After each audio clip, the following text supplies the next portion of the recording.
23절입니다. 신약성경 239면입니다.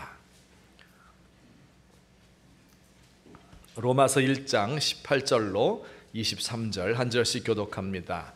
하나님의 진노가 불의로 진리를 막는 사람들의 모든 경건하지 않음과 불의에 대하여 하늘로부터 나타나나니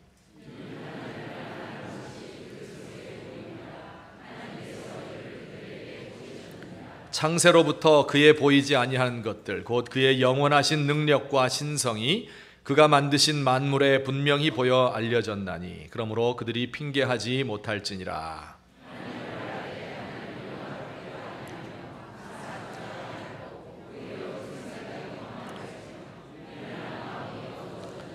스스로 지혜 있다 하나 어리석게 되어 썩어지지 아니하는 하나님의 영광을 썩어질 사람과 새와 짐승과 기어다니는 동물 모양의 우상으로 바꾸었느니라. 아멘. 우리가 사는 세상에는 재난이 많습니다. 때때로 지진과 홍수와 기근과 해일과 같은 이런 자연재해가 있고 혹은 사람이 만드는 재앙도 있습니다. 전쟁과 내란과 같은 것들 혹은 또 폭발 사고도 있고 또 건축물이 무너져서 많은 사람이 죽는 경우도 있습니다. 이러한 재앙이 많은 세상인데 우리 믿지 않는 사람들은, 특별히 현대인들은 이런 세상에 대해서, 이런 재앙에 대해서 한 세 가지 정도로 기본적인 생각을 가지고 있습니다. 그 첫 번째로는요, 보통은 이 세상의 고난과 악에 대해서 이것을 무시하고 잘 생각하지 않습니다. 세상은 살기 좋은 곳이고 또 조금 살기 힘들지만 이것을 개선해 나가면 된다고 믿습니다. 그냥 내버려 두면 저절로 잘 될 것이다. 경제도 그냥 내버려 두면 잘 굴러가게 될 것이고 문화적으로, 성적으로 타락하고 방종하였다고 하지만 심각한 것이 아니니까 그냥 놓아두면 잘 될 것이다. 진보에 대한 믿음을 가지고 있기 때문에 그렇습니다. 두 번째, 그렇게 하다가 재난이 닥치게 되면 어때요? 그러면 이 재난에 대해서, 그 고통에 대해서 깜짝 놀라지요. 그래서 지진이나 해일, 태풍과 같은 자연재해가 있을 때, 알카에다의 9.11 테러와 같은 일이 일어날 때, 천안함 공격과 같은 것이 있을 때, 혹은 우리 개인의 삶에 예기치 못했던 불행한 일들이 일어나게 되면 놀라고 당황하고 어쩔 줄 몰라 하는 것이 우리의 삶입니다. 또한 세 번째로는 그렇게 하다가 어떻게 해요? 이것을 어떻게든지 설명을 하기 위해서, 왜 이런 재난이 오게 되었는가 하는 것을 설명하기 위해서 선과 악을 딱 자로재어서 긋습니다. 어떤 하나의 세력이나 혹은 어떤 사회의 집단이나 혹은 한 개인에게 책임을 묻지요. 예를 들어서 알카에다 테러가 났을 때 아랍권이 문제이구나, 악의 축이다. 그래서 그들을 향해서 전쟁을 선포했습니다. 이라크나 아프간에 폭탄을 쏟아부음으로써 그 악의 문제를 해결하려고 합니다. 희생양을 만든다, 이런 표현이 있지요. 리처드 도킨스라는 사람이 있는데 이 사람은 이기적인 유전자라는 책, 또 만들어진 신, 이와 같은 책을 쓴 이런 무신론자, 과학자입니다. 이 사람은 이렇게 9.11 테러가 났을 때 그 원인이 무엇일까 하고 생각을 하다가 그 원인은 바로 내세를 믿는 종교에 있다, 이렇게 생각을 했어요. 내세를 믿는 종교는 그렇게 많지 않습니다. 기독교가 그 대표적인 것이고 또 이슬람도 그래요. 그래서 이 두 개의 대표적인 종교가 만났을 때 거기에 충돌이 있었으니까 이와 같은 종교를 믿는 사람들이 바로 악한 사람들이다. 그들을 제거하게 되면, 그 신앙을 없애버리게 되면, 그러면 이 사회에는 평화가 오게 될 것이다. 이렇게 선과 악을 규정합니다. 천안함 공격을 당했을 때 정신없었지요? 그러다가 책임을 돌리는 거예요. 북한 지도부에. 정부는 뭐하고 있었느냐? 해군 중에서 책임지고 물러나야 될 사람이 누구냐? 이런 것들을 따집니다. 어린아이들의 성폭행이 있는 그 보도를 보면서 우리 모두가 다 분노하지요? 그러면서 그 도착증인 몇 사람을 제거하고 그리고 전자발찌를 채우게 되면 깨끗하고 문제없는 사회가 될 것이라고 생각을 합니다. 하지만 이와 같은 모든 방법들은 미봉책에 불과하고 그리고 또 다른 재앙을 불러오게 마련입니다. 이것이 사람들이 행하는 재난에 대처하는 방법이에요. 아무것도 아닌 것으로 생각했다가 그이 닥치면 깜짝 놀라다가 그리고 어떤 한 희생양을 만들어서 이 사람을 이것을 제거해버리면 되겠다, 이런 식으로 아주 겉핥기로 생각을 하고 있는 것이 오늘 사람들의 생각입니다. 자, 그런데 성경에서는 뭐라고 이야기하는 줄 아십니까? 우리 아까 1장 18절 말씀, 이것은 이제 로마서의 본론으로 들어가는 거예요. 1장 18절부터 11장 긴 말씀 속에서 우리의 구원이 무엇인가, 복음이 무엇인가를 설명하는데 그 중에 첫 번째 절이 1장 18절이에요. 우리 다 같이 한번 읽겠습니다. 시작.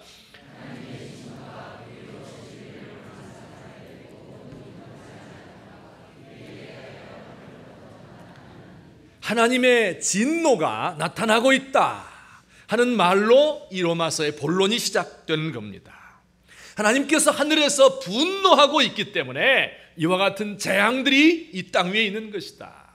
인류의 모든 고생이 거기에서부터 나오는 것이다, 이렇게 말씀하고 있어요. 사람들이 하나님을 모른 채 하고 그리고 불의로 가득 찬 세상을 만들었기 때문에 하나님께서 지금 천상에서 화를 내고 계시다고 하는 겁니다. 어떤 사람은 하나님을 이거 관대한 분인데 저 멀리 구름 위에 앉아서 사람들에게 복을 주고 무조건적인 사랑을 베푸는 분이어야 되는데 어찌 하나님께서 화를 내신다고 초상부터 이야기하느냐라고 말하는 사람이 있는데, 여러분, 사랑의 하나님 맞죠? 그런데 사랑이라는 동전의 뒷면이 바로 분노입니다. 분노가 없는 사랑은 사랑이 아니지요. 사랑하는 아내가 불륜 관계를 만들어가고 있는데 이에 대해서 분노하지 않고 자비로 너그럽게 보아주는 남편이 어떻게 아내를 사랑한다고 이야기할 수 있겠습니까? 하나님께서 지금 분노하고 계시다, 하나님의 진노가 나타난다 할 때 그 시제가 현재형이에요. 지금도 계속해서 분노하고 계신다. 여러분께서 눈을 들어서 하늘을 보시면 그 하늘 위에서 우리를 향해 진노하고 계시는 그 하나님의 얼굴을 만날 수가 있습니다. 하나님께서 어떻게 진노하고 계시는가? 그 진노하는 방식이 오늘 말씀에 두 가지로 나와 있어요. 그것을 살펴보고 그리고 나서 결론적으로는 그 진노하시는 하나님을 우리가 어떻게 대해야 될 것인가, 우리가 어떻게 살아야 될 것인가 하는 것을 결론적으로 말씀드리려고 합니다. 하나님의 진노하는 방식이 어떻습니까? 오늘 첫 번째로는요, 같이 한번 읽어보죠. 시작. 때가 차기까지 참으시면서 내버려 두신다. 1장 24절 오늘 본문의 바로 다음 절에 보면 하나님께서 그들을 마음의 정욕대로 더러움에 내버려 두셨다, 이런 표현이 있어요. 26절도 같습니다. 하나님께서 그들을 부끄러운 욕심에 내버려 두셨다. 28절도 하나님께서 그들을 그 상실한 마음에, 무가치하고 부패한 마음에 내버려 두셔서 이 모든 합당치 않은 죄를 짓게 만들었다. 더러운 욕정에, 동성애와 같이 부끄러운 욕심에 혹은 부패한 마음을 가지도록 내버려 두었다. 하나님께서 마음대로 살도록 그렇게 방치해 두었다는 이야기입니다. 제가 언젠가 말씀드렸죠. 하나님께서 인간의 자유를 굉장히 존중하시는 분이에요. 그래서 범죄한 인간에게 그때그때 당장 벌을 내리시는 것이 아니라 인간 너 뜻대로 살아봐라, 이렇게 허용을 하셔요. 에덴 동산에서 선악과를 막 따먹으려고 할 때 하나님께서 나타나셔서 야, 그거 먹으면 안 돼, 이렇게 말씀하신 것이 아니지요. 그 선악과를 다 따먹을 때까지 그들에게 아무 일도 일어나지 않았습니다. 둘째 아들이 아버지에게 와서, 돌아가시지도 않은 아버지에게 내 유산을 주세요, 이렇게 이야기할 때 아버지는 그 아들이 그 돈을 가지고 먼 나라에 가서 다 탕진할 것을 알았지요. 그러면서도 재산을 나눠 주었습니다. 하나님의 악인을 당장에 심판하지 않습니다. 하늘에서 화가 나서 진노는 하고 있지만 직접적으로 그때그때 심판하지는 않는 때가 많습니다. 수십만 수백만의 무고한 인명을 굶어 죽게 한 독재자가 수많은 사람의 애도 속에서 편안하게 늙어서 죽고 그리고 그 자리를 아들과 손자에게 넘겨주어도 하나님께서 잠잠한 것 같아요. 이단의 교주로서 수많은 사람의 영혼과 육신을 멸망으로 빠뜨리고 그 가정을 파괴한 이런 사람이 있는데 헬기에서 추락해서 죽게 생겼거든요. 그 폭발에서 다 죽는데 그 순간에도 죽지 않고 살아났어요. 그래서 와, 내가 진짜 하나님 택한 사람이다 해서 책을 써서 이걸 서점에 갖다 놓으니까 베스트셀러가 돼서 1년 동안 사람들이 그 책을 사서 봅니다. 뿐만 아니라 이 세상에 재앙이 내리기는 내리는데 하나님을 잘 믿는 사람에게도 내려요. 사하라 사막 이남의 아프리카 대륙은요, 예수 믿는 사람이 굉장히 많습니다. 40% 정도 돼요. 그런데 그들이 가난과 기근과 에이즈로 한 해에 수백만의 어린아이들을 잃고 있습니다. 여러분, 이런 모습을 보면서 많은 사람들은 하나님의 진노가 없다, 하나님은 안 계신 거다, 이렇게 생각할 정도입니다. 동양 사상가들, 특별히 노자라는 분이 있어요. 이분이 도덕경에서 이런 표현을 썼습니다. 천지불인이다. 천지는 인자하지 않다, 그런 뜻입니다. 우리가 믿는 하나님은 어때요? 인자하셔요? 인자하지 않아요? 인자하시죠. 그리고 그 인자함의 뒷면이 뭐라 그랬어요? 진노하셔요. 인자하시고 또 진노를 하시는 그 하나님이에요.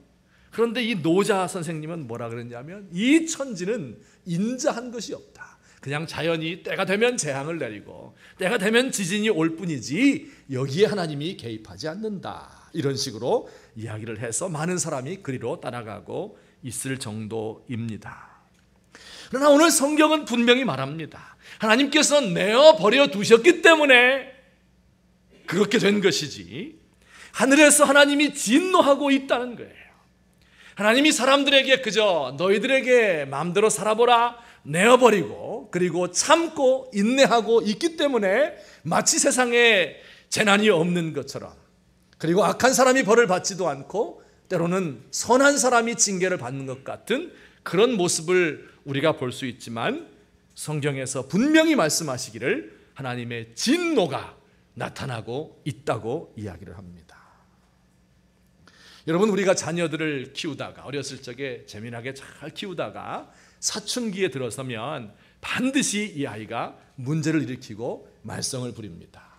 그러면 야단을 치죠. 어떻게 이럴 수가 있느냐, 이 길이 바른 길이다, 이 길로 가야 된다, 너 부모 말 들어야지 하고 막 야단을 치죠.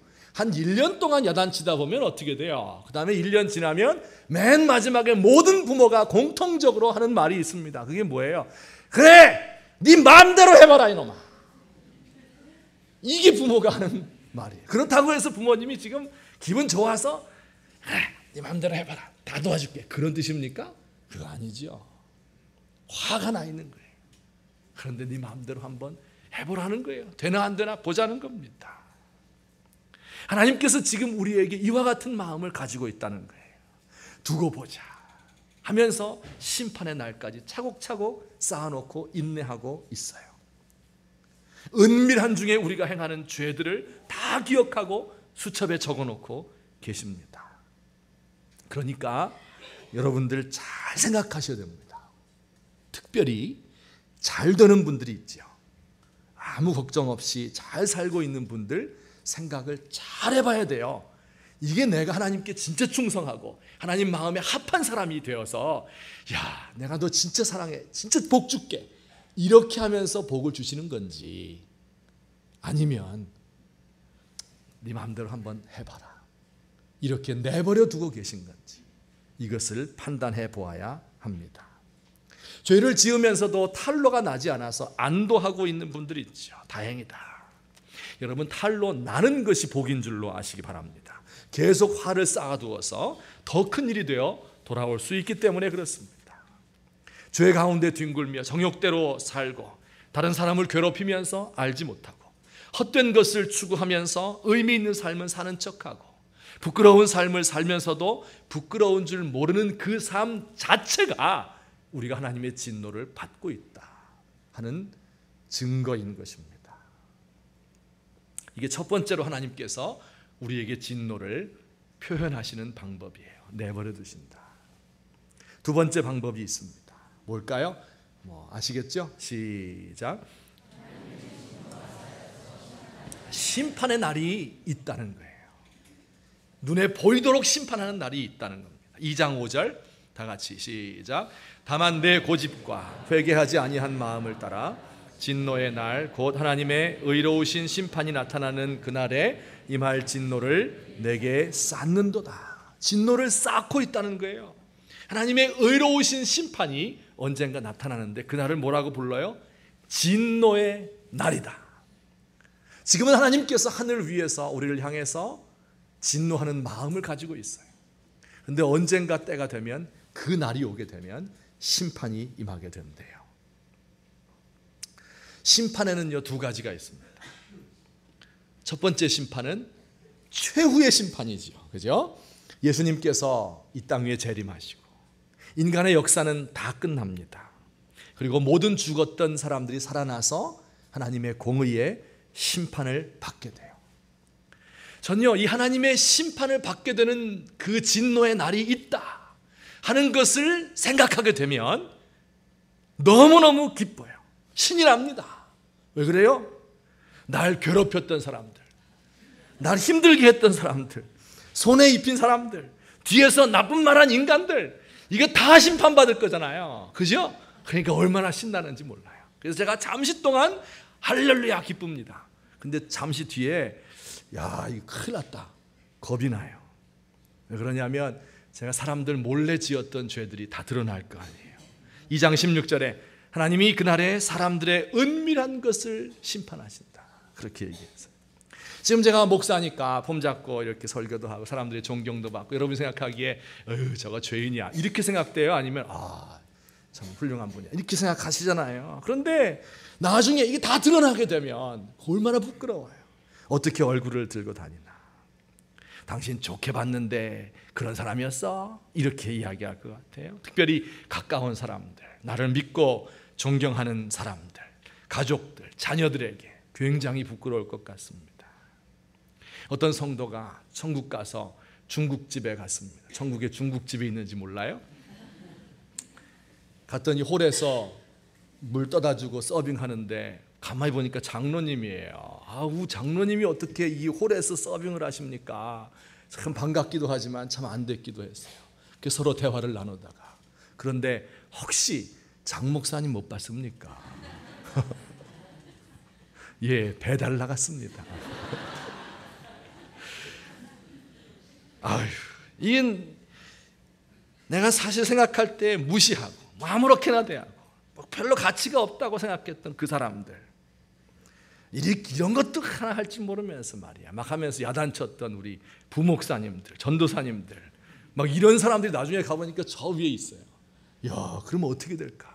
이게 너무 무서울 때가 있습니다. 우리 목사님들 그때 되면 좀 잘 봐주시기 바랍니다. 어쨌든 그러나 그래도 좋아요. 왜냐하면 하나님의 정의로운 심판이 나타나기 때문에 내 속에서 묻어두었던 그 모든 죄악들, 감추어 두었던 거, 내가 이런 인간인데 사람들이 그걸 모르게 하기 위해서 막 숨겨뒀던 거, 이게 너무 무거운 짐이거든요. 그거 확 다 벗어버리고 참된 쉼과 안식 얻을 수 있어요. 그래서 그날이 올 것이 너무 기대가 되고 너무나 기쁩니다. 제가 계산해 보니까 한 15년 있으면 이제 제가 목사직을 그만둬요. 은퇴하게 되는 거예요. 그 다음에 잘 모르지만 어쨌든 한 10년, 15년 지나면 하나님 나라 가요. 그러니까 한 30년만 꾹 참고 있으면 그 다음에 이제 주님 나라 가게 되고 그 다음에 최후의 심판이 있게 되잖아요. 그러면 이제 그때 기쁨이 있어요.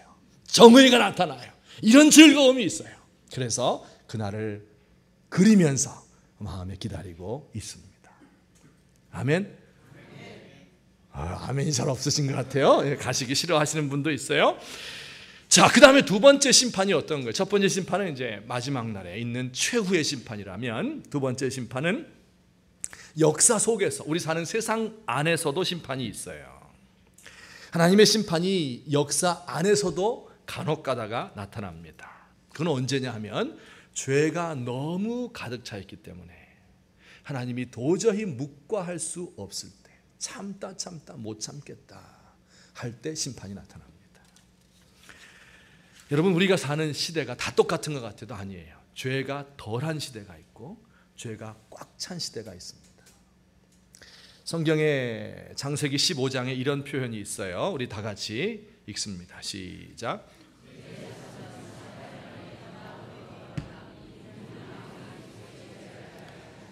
이 말은 이제 아브라함에게 하신 말씀인데 앞으로 4대 만에 내 후손들이 이 땅에 돌아올 것이다. 그래서 그 땅을 차지하는데 가나안 사람들 아모리 족속 다 죽여야 돼. 지금은 안 돼. 왜냐하면 그들의 죄가 가득 차지 않았기 때문에. 하나님께서 이스라엘 사람들을 심판의 도구로 사용해서 그래서 가나안 사람들을 다 멸망시킵니다. 그런데 그것은 언제예요? 꽉 찼을 때, 죄가 관영하게 되었을 때, 가득 차서 하나님의 저울에 달려서 도저히 안 되겠다, 이럴 때 하나님께서 멸망시켰어요. 소돔과 고모라에 의인 10명이 없었을 때 가장 악한 시대였습니다. 이스라엘 백성의 죄가 가득해서 참 종교의 경건함이 사라졌어요. 선지자들이 아무리 외쳐도 듣지 않습니다. 그때 하나님께서 바벨론이라는 칼을 들어서 그들을 멸망시켰습니다. 자, 근데 그 심판의 날이 구체적으로 언제입니까? 여러분, 최후의 심판이 언제인지 혹시 아세요? 이거 맞추면 정말 위대한 예언자가 될 텐데, 알아요, 몰라요? 모르지요. 하나님께서 감춰두었어요. 그럼 역사 속에서 일어나는 심판의 때는 알아요? 그것도 모르지요. 모든 때는 다 하나님께 속해 있기 때문에 그렇습니다. 그러나 성경을 좀 보고 우리 세상에 흘러가는 역사를 보게 되면 대략 짐작할 수가 있습니다. 이때쯤 되면 이게 꽉 차게 됐을 때다. 그게 언제인가? 여러분, 그 자정 능력이란 표현을 혹시 아십니까? 자정, 스스로 자자에 깨끗하게 한다 할 때 정자입니다. 자기 정화의 준말이죠. 여름철에 계곡에 놀러 갔는데 저 상류 저 20m 위에서는 사람들이 물속에 들어가서 발을 닦고 막 때를 밀고 난리가 났어요. 그런데 20m 하류에서는 그 흘러오는 물을 가지고 밥을 지어 먹어요. 이거 돼요, 안 돼요? 돼요. 왜냐하면 위에서 발 닦은 그 때가 흘러오지만은, 그러나 그 물 흘러오는 동안에 그 오염 물질이 공기 중에 산소를 많이 흡수해서 이 시냇물이 그래서 깨끗한 물로 만들었기 때문에 가능한 거예요. 정화시켰기 때문에, 자연적으로 정화시킨 거예요. 그런데 저 상류에서 소와 돼지를 대량으로 키워서 그 오물을 시냇물로 방류하게 되면 어떻게 돼요? 여기서 밥해 먹으면 돼요, 안 돼요? 이걸로 밥해 먹으면 배 아픕니다. 여러분, 이건 자연만 이런 현상이 있는 게 아니라 사람에게도 있어요. 사람이 잘못을 저지를 수 있죠. 우리가 늘 죄짓고 살지요. 나쁜 순간에 습관에 물들 수도 있습니다. 그런데 그렇게 하다가 어느 순간에 하나님 말씀을 듣고, 아, 이렇게 살면 안 된다, 이 일은 하면 안 되겠다, 결심을 하고 끊는 사람이 있습니다. 그죠? 자기 한 일에 대해서 부끄러움을 느끼는 거예요. 자정 능력이 있는 겁니다. 근데 부끄러움 모르는 사람, 부끄러운 짓을 하고도 그것을 타이르는 사람에게 대드는 사람, 이런 사람은 스스로를 깨끗하게 할 수 있는 능력이 없어요. 이 사람만 그런 것이 아니라 한 조직도 그렇습니다. 여러분, 한 조직 안에는 온갖 사람이 다 모여있기 때문에 부패할 수 있습니다. 그런데 모든 조직에는 그 부패한 사람을 적발해서 그를 처벌할 수 있는 부서가 있습니다. 예를 들어서 경찰관이 부패할 수 있겠죠. 그런데 경찰 조직 가운데 청문감사관이라는 사람이 있습니다. 이 사람은 뭐 하는 사람이냐 하면 도둑 잡고 강도 때려잡는 이런 사람이 아니에요. 이 사람 하는 일은 오로지 경찰들만 조사하는 거예요. 그래서 그 안에 무슨 비리가 있나, 뇌물 받은 녀석이 있나, 이런 것만 보는 감사관이 있습니다. 근데 국가기관에는 이런 사람들이 다 있어요. 검찰에도 있고 국세청에도 있고 법원에도 국회에도 감찰반 혹은 윤리위원회, 이런 것들이 다 있습니다. 그래서 이런 사람들이 그 내부의 비리를 찾아내서 이 사람들을 처벌하고 쫓아냅니다. 자, 그런데 이런 감찰반마저 돈을 받고 비리를 덮어주면 어떻게 되겠어요? 그럼 그 기관은 정화될 수 없어요. 깨끗하게 될 수 없습니다. 만일 그 기관이 전체가 다 깨끗하지 못하다면 어떻게 해야 돼요? 다른 기관이 와서 손을 대는 거예요. 검찰이 되든지 국세청이 되든지 와서 대는 거예요. 그런데 그 기관들마저도 서로 연결이 돼 있어요. 학연으로 지연으로 막 이렇게 연결되어 서로 봐주기 수사를 한다고 하면 어떻게 돼요? 그러면 나라 전체가 자정 능력을 상실한 나라가 되는 겁니다. 여러분, 바로 이때예요. 그때가 죄가 꽉 찬 때입니다. 스스로 정화할 수 있는 능력이 없어요. 그때 하나님께서 심판합니다. 여러분, 다른 모든 조직들이 자기 정화 능력을 상실했을 때 끝까지 사회를 정화시키는 기관이 어디입니까? 그 사회를 깨끗하게 해야 될 최후의 기관이 어디예요? 기업이에요? 정부기관이에요? 사법부예요? 교육기관 어디예요? 어디입니까? 그건 바로 교회입니다. 왜? 교회야말로 하나님이 살아계시는 것을 매일 전하고 그 하나님을 체험하는 곳이기 때문에 그렇습니다. 교회의 지도자는 날마다 하나님을 만나 뵙고 그로부터 나오는 그의 음성을 들어서 전달하는 사람이에요. 성도들은 그 들은 말씀을 가지고 자기를 돌아보고 자신의 삶을 바꾸는 사람이에요. 진노하시는 하나님이 계신 것도, 그 하나님을 배우는 것도, 하나님이 무엇을 좋아하고 무엇을 싫어하는가를 아는 것도 바로 교회입니다. 그런데 그 교회가 자정 능력을 잃어버린다면 어떻게 돼요? 그 사회는 가망이 없습니다. 하나님 살아계신 것을 알고 두려워해야 되는 것이 교회인데 그 교회마저 타락을 해서 하나님 믿지 않는다면, 하나님을 아예 인정하지도 않는 저 바깥에 그 기관들이야 오죽하겠습니까? 자, 그런데 문제는 지금이 바로 그때 근접해 왔다는 겁니다. 여러분, 교회에서 하나님 믿는 것보다, 하나님 살아계신 것보다 잘 사는 것이 무엇이냐, 축복받는 게 뭐냐, 거기에 관심 더 있습니다. 지도자들이 입으로는 설교를 하지만 실제 행동에 하나님이 없어요. 자기들끼리 영광을 주고받느라고 하나님에게서부터 오는 그 영광을 추구할 만한 그런 마음이 안중에도 없습니다. 기독교 기관에서 일하는 사람들이 소명감에 붙들린 것이 아니라 보신해야 되고 자신의 노후를 보장받기 위해서 일할 때가 많습니다.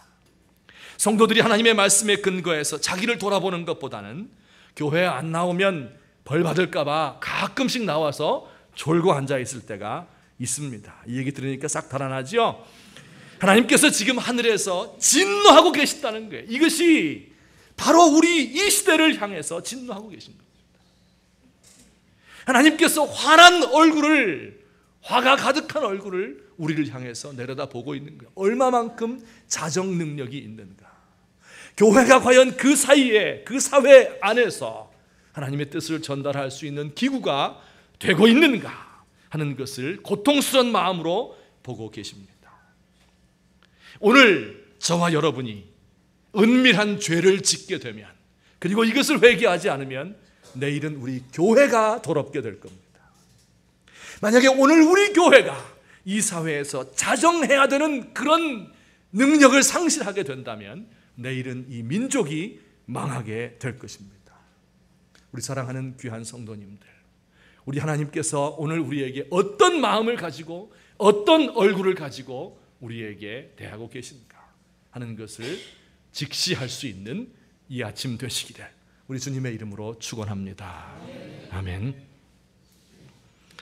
자, 그러면 다음 결론적으로 제가 말씀을 드릴게요.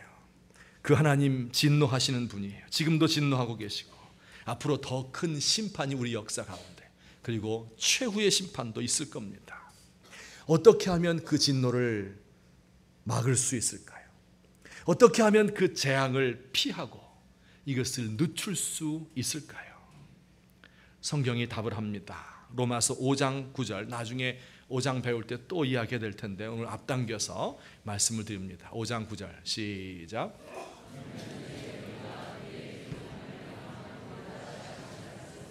더욱 그로 말미암아 진노하심에서 구원을 받을 것이니. 아멘. 그 진노하심에서 구원을 받을 수 있다는 거예요. 누구 때문에? 예수님 때문에. 예수님이 답인 거예요. 우리의 죄를 담당하셨어요. 그래서 최후의 심판 때 우리가 지옥 형벌에 들어가지 않고 구원을 받게 된다, 그런 뜻이에요. 최후의 그 심판의 징벌로부터 우리를 막아주셔요. 이 땅에서도 하나님의 진노가 우리에게 임하지 않도록 우리를 위해서 지금도 기도하고 계십니다. 그런데 그 예수님이 무슨 일을 하셨길래 그렇게 할 수 있었을까요? 예를 들어 제가 설명을 해드리겠습니다. 저희 집에 이제 물고기를 키워요. 그래서 이 조만한 어항에다가 물고기 몇 마리 집어넣고 키우고 있습니다. 근데 생각해 보면 좀 지저분한 일이에요. 왜냐하면 매일 2차례씩 아침 저녁으로 모이를 주는데, 그러면 이 물고기들이 다 올라와서 열심히 그 먹이를 먹습니다.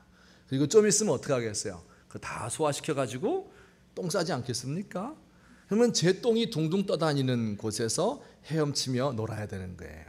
여러분 생각해 보세요. 이 수영장에다 물 가득 차 있는데 여러분이 먹고 거기서 다 볼일 보시고 거기서 또 수영하고 논다고 생각해 보세요. 얼마나 더럽습니까?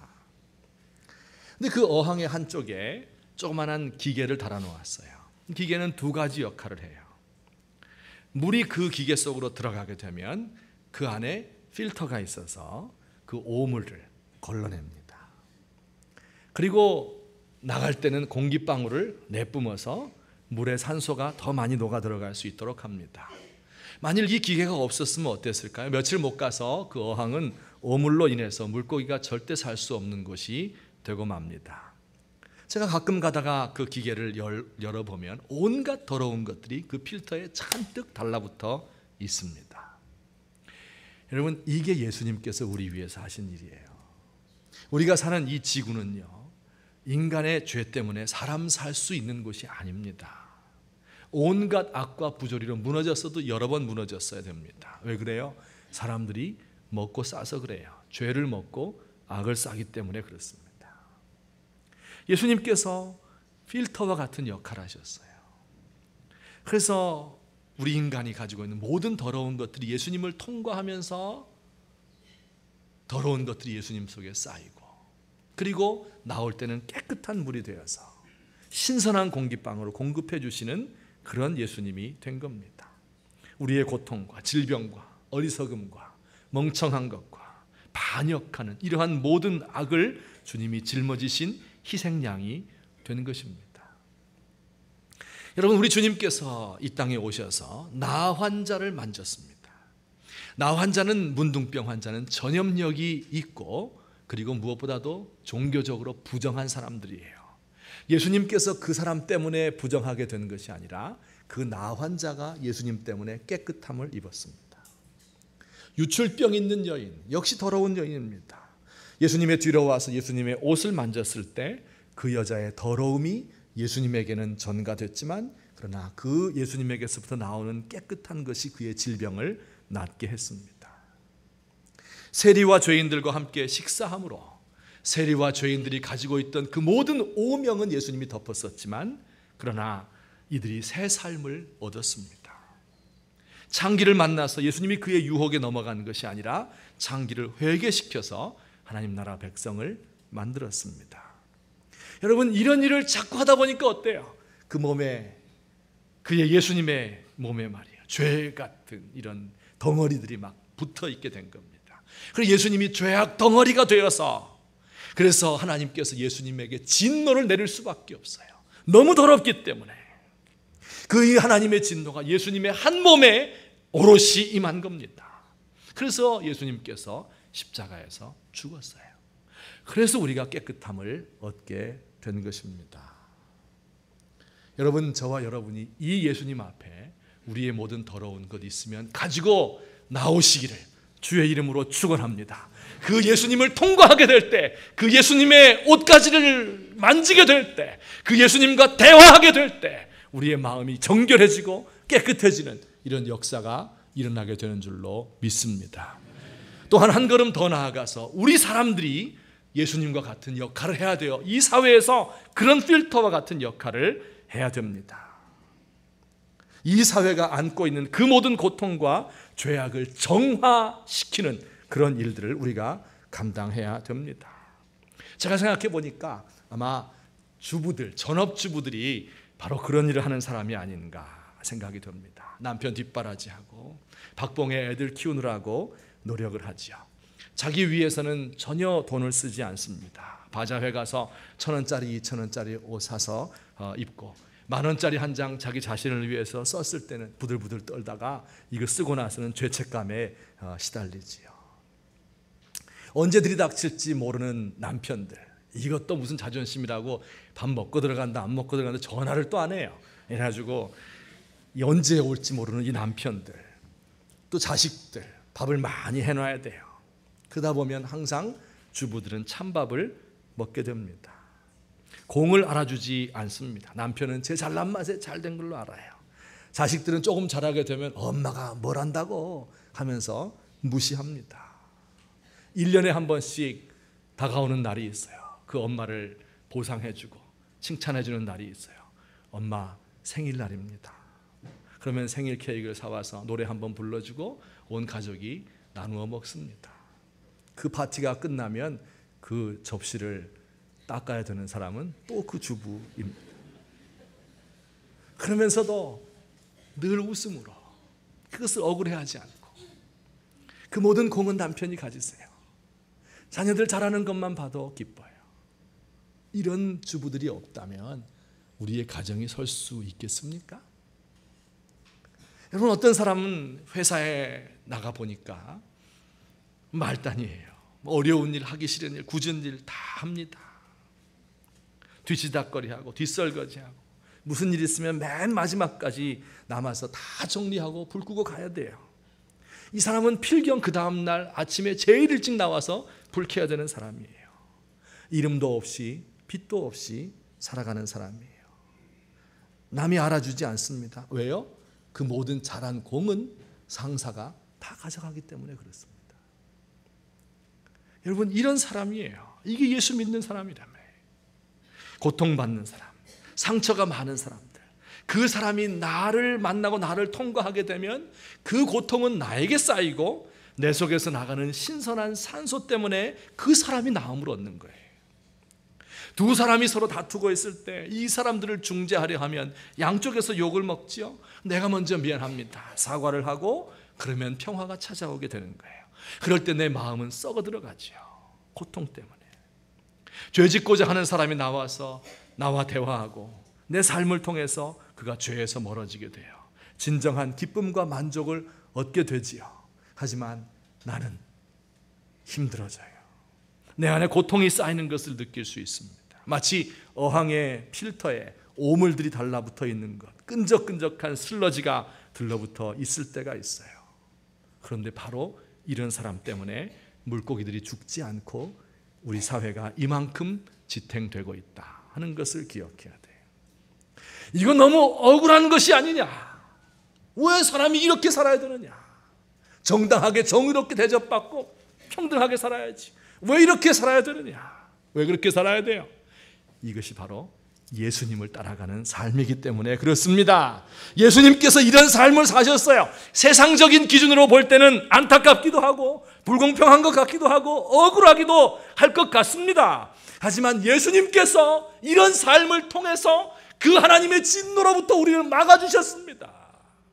이제는 우리가 이 세상에서 주님을 따라가면서 이렇게 악을 정화하는 사람, 하나님의 진노의 심판을 늦추는 사람이 돼야 됩니다. 우리 주님께서 그 사람을 좋아하셔요. 왜냐하면 예수님의 뒤를 따르는 사람이기 때문에 그렇습니다. 억울해하고 안타까워할 필요 없어요. 하늘에서 우리의 상이 큽니다. 우리 하나님 앞에 이 믿음을 가지고 이 힘든 세상 승리하며 살아가시는 저와 여러분 되시기를 우리 주님의 이름으로 축원합니다. 아멘. 우리 같이 한번 기도하십시다. 오늘 들으신 말씀을 생각하면서 기도했으면 좋겠어요. 우리 하나님의 얼굴이 어떻습니까? 진노하시고 분노하는 얼굴로 우리와 우리 민족을 보고 우리 조국의 교회를 보고 계십니다. 그 죄가 이제 거의 꽉 찼어요. 이제 교회가 이 세상을 정화하는 일을 잘 못하고 있는데 이렇게 계속 나간다면 우리는 망할 수밖에 없어요. 이것이 역사의 법칙입니다. 성경에 다 기록되어 있는 이야기들입니다. 우리 교회만이라도, 나 하나만이라도 이런 필터와 같은 역할을 우리 주님이 하셨던 일을 감당할 수 있도록 도와주시옵소서. 우리 이렇게 하나님 앞에 기도하며 나아가십시다. 사랑의 하나님 아버지여, 은혜를 감사합니다. 오늘 부족하고 연약한 종이 주의 말씀을 증거하였습니다. 우리 하나님 아버지, 주님께서 우리에게 오 하나님 아버지여 진노의 얼굴을 향하고 있습니다. 하나님, 우리가 그 하나님의 얼굴을 바라볼 수 있게 하시고 나의 모든 은밀한 것과 모든 죄악된 것과 모든 악한 것들, 우리 주님의 분노를 자아내는 것들을 우리 주님 앞에 내어놓고 깨끗하게 될 수 있도록 하나님 도와주시옵소서. 우리의 사는 세상이 하나님 아버지 자정 능력을 잊어버리고 아버지여, 그리고 우리 하나님의 심판의 때를 기다리고 있습니까? 하나님 아버지여, 우리 믿는 사람들을 주께서 불쌍히 여기시고 하나님 더 이상 이 사회에 이런 썩은 구정물과 같은 곳에 들어가지 않게 하시고 거기서 나와서 우리 하나님을 예배하고 하나님을 찬미하며 세상을 변화시키고 바꿀 수 있는 종들로 만들어 주시옵소서. 예수님의 이름으로 기도합니다. 사랑의 하나님 아버지, 고맙습니다. 주님께서 우리를 향하여 진노의 얼굴을 거두어 주시고 우리 민족을 향하여서 환한 얼굴빛을 비추셔서 우리에게 평화를 주시고 우리에게 큰 기쁨을 허락해 주시옵소서. 하나님, 이 일을 위해서 쓰임 받게 되기를 원합니다. 우리의 역사 가운데 나타날 수밖에 없는 이 하나님의 심판의 날, 그 재앙의 날을 뒤로 늦추며 그리고 이 세상을 정화시킬 수 있는 그런 일들을 감당하는 산소를 공급해 줄 수 있는 우리 믿는 사람들 될 수 있도록 하나님 도와주시옵소서. 이 일을 행하다가 그 모든 고통과 모든 아픔과 괴로움이 내 어깨에 쌓인다고 할지라도 예수님 따라가신 길임을 알고 기쁘게 감사함으로 그 일을 감당할 수 있도록 힘을 더해 주옵소서. 예수님의 이름으로 기도합니다. 아멘. 우리 찬송하실 때에 좀 바꿔서 불렀으면 좋겠어요. 주 품 안에 품어 주시옵소서. 능력의 팔로 덮으소서. 거친 파도 날 향해 와도 주와 함께 날아오르리. 아까 이 찬송을 부르는데요, 와, 정말 저게 막 거친 파도가 확 몰아닥치는 것 같아요. 그런데 제 심령이 하나님을 향해서 확 올라가는 그런 기쁨을 맛보았습니다. 폭풍 가운데서도 제 영혼이 잠잠하게 주님을 봅니다 하는 귀한 찬송입니다. 우리 이 찬송 함께 부르시며 제 심령에 이런 은혜를 주시옵소서. 우리 찬송하시겠습니다.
파도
거친 파도 날 향해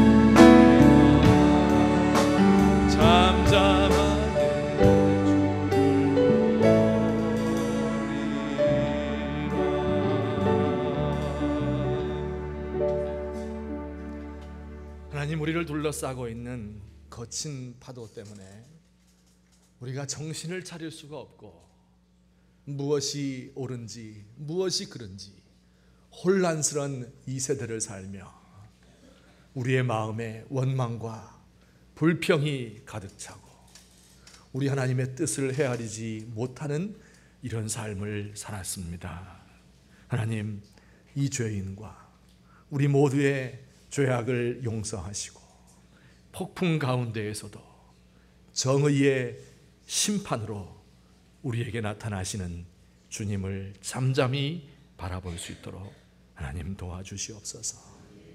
거친 파도 날 향해 와도 우리 주님을 향해서 우리의 영혼이 독수리에 날개치며 올라가는 것처럼 창공을 향해 솟아오를 수 있도록 우리 하나님 믿음을 더하여 주시옵소서.